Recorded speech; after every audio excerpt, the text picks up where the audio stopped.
Bonjour, bonsoir, salut à tous, ici Riker. Donc on se retrouve aujourd'hui, alors pas cette semaine parce que c'est pas l'arrivée du scan 709, c'est une mise à jour. Ouais, une mise à jour parce que comme je l'ai dit dans ma review précédente, j'ai regardé le scan en anglais et j'ai pas pu le lire en français. Attends, alors donc là j'ai pu le soir parce que le soir apparemment j'ai une meilleure connexion donc je peux lire tranquille. Et comme là aujourd'hui je suis malade et que donc je suis pas en cours. Et bah, je me suis dit, bah, je vais en profiter. Là, de bon matin, il est quelle heure là? Il est bientôt midi, je me suis réveillé il n'y a même pas une heure. Et je vais faire vite fait une mise à jour sur le dernier événement. J'avais dit dans ma review précédente qu'à la fin, Frankie est Sol.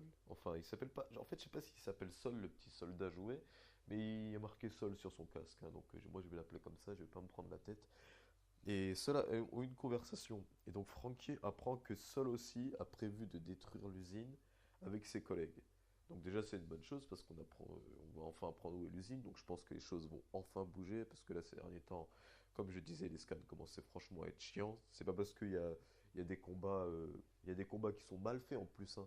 Je dis pas que les idées sont mauvaises là, le gars aux longues jambes, Bellamy et Bartolomeo, ils auraient pu faire un magnifique troisième combat, je sais pas, enfin combat à 3 final pendant au moins allez, deux scans, au moins deux scans, ça m'aurait complètement satisfait.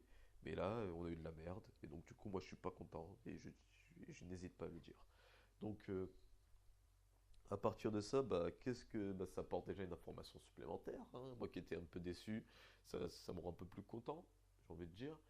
Et où est-ce que ça pourrait mener les choses? Qu'est-ce que ça pourrait changer? Qu'est-ce que ça pourrait faire?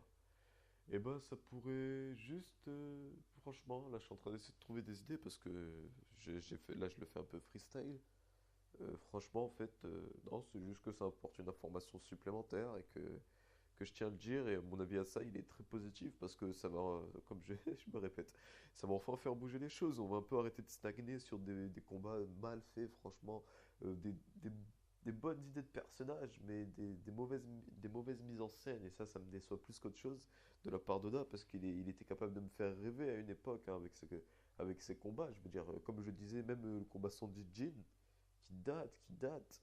Là, je me le remets sur les DVD que j'ai achetés. One Piece Arlong, tout ça, tous ces combats, c'est pas des combats épiques, mais ça passe crème. C'est nickel. Je veux dire, t'es pas déçu du combat. Alors que là, ces derniers temps, franchement, je trouve que c'est vulgaire, quoi. C'est du vulgaire. Oh, je t'attaque. Oh, tu esquives. Oh, tu me frappes. Oh, je suis KO. Voilà, c'est exactement ce qui s'est passé pour le roi, hein. Pourtant, les idées sont meilleures, je trouve, hein, mais les mises en scène sont mauvaises. Donc voilà, donc que dire de plus à part bonne journée, bonne soirée, bon appétit, bonne matinée, ce que tu veux à toutes les personnes susceptibles de regarder cette vidéo. Et je pense même pas que je vais mettre un gameplay, je sais pas. Ouais, je vais en mettre un vite fait, un de Frankie, parce que j'en ai pas encore mis, je crois. Bon allez, à plus.